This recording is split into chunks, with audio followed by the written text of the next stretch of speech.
Hello friends, welcome back to my channel. আশা করি তোমরা প্রত্যেকে ভালো আছো। আমিও ভীষণ ভালো আছি। আমি চলে এলাম নতুন একটা ভিডিওর সাথে। ম্যাডামের 2-3 দিন আগে করা লাইভটা দেখছিলাম, দেখে মনে হলো কিছু কথা বলি, আর সেই কথাগুলোই তোমাদের সাথে এখন শেয়ার করতে চলে এসেছি। তাহলে চলো, ফালতু কথা বলে ভিডিও বড় করবো না, সরাসরি মূল বিষয়বস্তুতে ঢুকে যাই। বলি ম্যাডাম, আপনার তো দেখছি কোনো কথারই কোনো ঠিক নেই।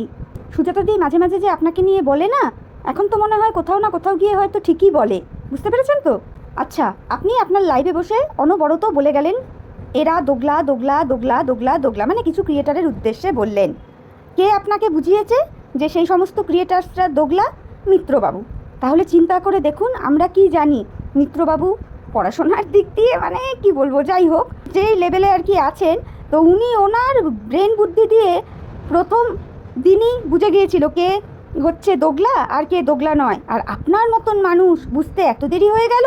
মনে করে দেখুন ম্যাডাম, তখন আপনি আবার মিত্রবাবুকে খুব বকাবকিও করেছিলেন যে কেন মিত্রবাবু অন্যদেরকে দোগলা বলেছিল বলে, তাই না? মনে পড়েছে? আশা করি মনে পড়েছে। আর আপনি বুঝতে এতটা লেট করে ফেললেন। সত্যি রুনাদি ওই যে একটা কথা বলেছে না, মনে হচ্ছে যেন শিক্ষিতর থেকে অশিক্ষিতর দামই এখন বেশি। যাই হোক না, মানে মিত্রবাবুর পড়াশোনার লেভেলটা তো আমরা জানি, সেই জন্যই বললাম। তো সে তার ব্রেন দিয়ে বুঝে নিতে পারলো, আপনি পারলেন না, অবাক হব না বলুন? সেটাই অ্যাকচুয়ালি কী বলুন তো ম্যাডাম, আপনার ইউটিউবটা বুঝতেও প্রচণ্ড সময় লেগে যাচ্ছে, আর তার থেকেও বেশি সময় লাগছে গিয়ে কন্ট্রোভার্সি ক্রিয়েটারদেরকে বুঝতে। 20 লাখ টাকা! ও মাই ডগ টাইপস! সিরিয়াসলি 20 লক্ষ টাকা ক্রাউড ফান্ডিং করে তোলা যায়? অবিশ্বাস্য! মানে আমি তো জাস্ট আকাশ থেকে পড়ছি কথাটা শুনে। মানে এটা কিভাবে সম্ভব? সত্যি মানে মাথার ওপর দিয়ে যাচ্ছে। তারপরে আপনি কি বললেন? এই বিষয়টা আপনি কার কাছ থেকে জেনেছেন? ওয়াইটির আরেক অপদার্থ মর্কটের কাছ থেকে, তাই তো? মর্কটের কথা আপনি বিশ্বাস করেন? ইউটিউবের অর্ধেক মানুষ ওর কথা বিশ্বাস করে না, ওর মুখে মতে কিনা সন্দেহ আছে। শুনুন তাহলে একটা কথা বলি, এই মর্কটকে না প্রথম প্রথম আমি খুব ভয় পেতাম। এখন ওটার মুখ দেখলেই না কিরকম একটা গা যেন বিতৃষ্ণায় গা গিরগিরিয়ে ওঠে। বুঝতে পেরেছেন তো? তো যাই হোক, তো মর্কটের থেকে শুনেছেন মর্কট নাকি সুতোপাদিকে কী সমস্ত থানা পুলিশের হেফাজত থেকে, মানে আইনি ঝামেলা থেকে বাঁচিয়েছে, তাই তো? তারপরে আপনি কি বললেন? আইটি ফাইল করেছিল সুতোপাদি, সেইগুলো খতিয়ে দেখা হবে, আর সবার টাকা সবাইকে ফেরত দিতে হবে।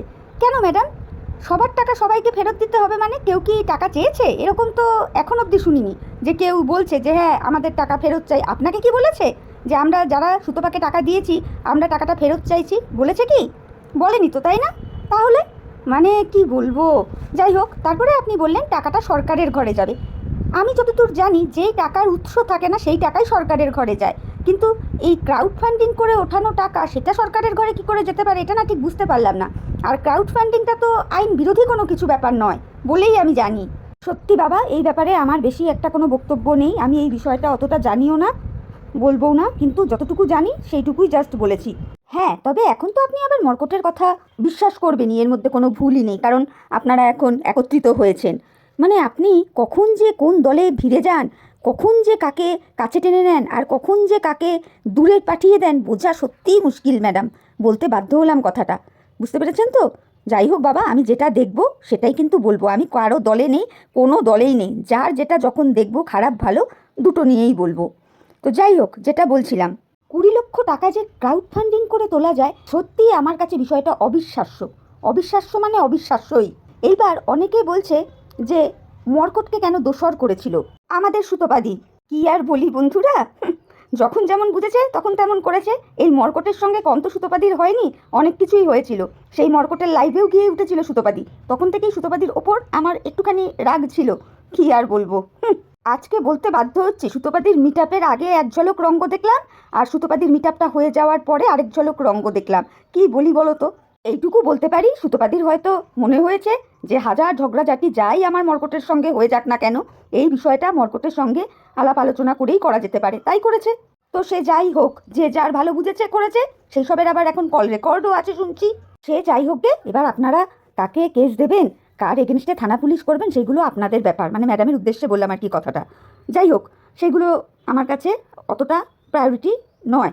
বাই দি ওয়ে, এখানে আপনি সবাইকে বলছেন বাংলাদেশি বাবা, মানে বিষয়টা কি? আমি তো বিষয়টা ঠিক বুঝলাম না। আমরা কিন্তু ইন্ডিয়ান, আমাদের পূর্বপুরুষ যারা তারা ওপার বাংলার ছিলেন। মানে আপনি এটা কি বোঝাতে চাইলেন ঠিক বুঝলাম না। আপনি বারবারই বলছিলেন বাংলাদেশি বাবা কথাটা আর কি। সেই জায়গায় দাঁড়িয়ে আপনি বলছেন ভরা লাইভে যে আপনি নাকি সবাইকে বাংলাদেশে পাঠিয়ে দেবেন। আমাদেরকে কি বাংলাদেশে ঢুকতে দেবে না তো? ও তারপরে আরও একটা কথা বলি এই প্রসঙ্গে, রিম্পা একটা অ্যাক্টিং করে দেখিয়েছিল, পুটলি বেঁধেছে যে ও চলে যাচ্ছে। এইবার আপনি ম্যাডাম বলছেন যে পুটলি সমিতি নাকি ওকে বাংলাদেশে পাঠিয়ে দেবেন। মানে সম্ভব? এইভাবে কি সত্যিই বাংলাদেশে পাঠানো যায়, নাকি পুটলি বাঁধলেই তাকে বাংলাদেশে পাঠানো করানো যায়? ঠিক জানি না, সেই জন্য আর কি আপনার কাছে জানতে চাইছি। যাই হোক, এখন আপনার মেইন প্রবলেমটা কোথায়? প্রবলেমটা হচ্ছে আপনি অনেক দিন আগেই বুঝতে পেরে গিয়েছিলেন যে মিত্রবাবুর বাড়িতে যারা যাচ্ছিল তারা কেবলমাত্র কন্ট্রোভার্সি করার জন্যেই যাচ্ছিল, মানে কন্টেন্ট নেওয়ার জন্যেই মিত্রবাবুর বাড়িতে যাচ্ছিল। না তারা মিত্রবাবুর ভালো চায়, না তারা ছোট্ট সোনা বাবাটার ভালো চায়। সেই জন্যই তো আপনি ম্যাডাম মিত্রবাবুদের বাড়িতে 144 ধারা জারি করিয়েছেন, তাই না? এই দুদিন আগে যে আপনার মেলায় হারিয়ে যাওয়া বোন ছিল, আজকের দিনে এসে দেখুন আপনি কত সুন্দরভাবে তাকে গেজাখোর, তারপরে কি পাচারকারী, দেশদ্রোহী ইত্যাদি নানান রকম কথা বলে দিলেন, তাই না? অথচ এই আপনি বলেছিলেন আপনার বোন নাকি প্রচুর ইমোশনাল একটা মেয়ে। 144 তো আপনি কবেই সেই জারি করেছিলেন, অথচ তারপরেও সীমাদিকে কত সুন্দর বোন বোন করে বলে যাচ্ছিলেন। আপনার মেলায় হারিয়ে যাওয়া বোন কতটা ইমোশনাল সেটাও আপনি বলছিলেন। তাহলে মানে বুঝতে পারলাম না ব্যাপারটা, মানে এটা কি নিছকই অভিনয় ছিল ম্যাডাম? এই যে আপনার ডাকা বুইন বুইন করে সীমাদিকে, তখনও কি তাদের কথা চিন্তা করেই এই 144টা দিয়েছিলেন? না আসলে অনেক দিন ধরেই তো শুনছি, সেই জন্যেই বললাম আর কি। কি জানি বাবা, কোনটা সঠিক আর কোনটা বেঠিক একমাত্র ওপরওয়ালাই জানে। আচ্ছা, এরপরে আপনি কি বললেন? আপনি বললেন বাংলাদেশের 4টা সম্প্রদায়কে আপনি সাপোর্ট করবেন। কাদের কাদের? এক হচ্ছে হাসিনাজির দিকে যারা রয়েছে তাদেরকে, তারপরে যারা সংখ্যালঘিষ্ঠ মানে হিন্দু যারা রয়েছে তাদেরকে, যারা ফেসবুক হোয়াটসঅ্যাপ কোথাও কোনো কিছু ইউজ করতে পারছে না তাদেরকে, আর মুক্তিযোদ্ধা যারা ছিলেন তাদের ফ্যামিলিকে আপনি সাপোর্ট করবেন। বাকি একটা সম্প্রদায়কে আপনি সাপোর্ট করবেন না, কারণ ব্যক্তিগতভাবে আপনি এই সম্প্রদায়টাকে পছন্দ করেন না, এবং এই সম্প্রদায়ের সঙ্গে যারা যুক্ত থাকে বা যোগাযোগ রাখে আপনি তাদেরকেও পছন্দ করেন না। বেশ কথা, কিন্তু আপনি কি করে জানলেন যে এই মানুষগুলোই রাজাকার? এইগুলো তো কই আমরা জানতেও পারলাম না আর বুঝতেও পারলাম না। সত্যিই বলছি, এই বিষয়ে আমার নলেজ নেই, তো সেই জন্যই আপনার কাছে প্রশ্নটা রাখলাম। রাজাকার কি করে চেনা যায় সেটা জানি না, তো সেই জন্যই জিজ্ঞেস করলাম আর কি। যাই হোক, যা পারেন করুন, সত্যিই আমার এই ব্যাপারে কিছু বলার নেই।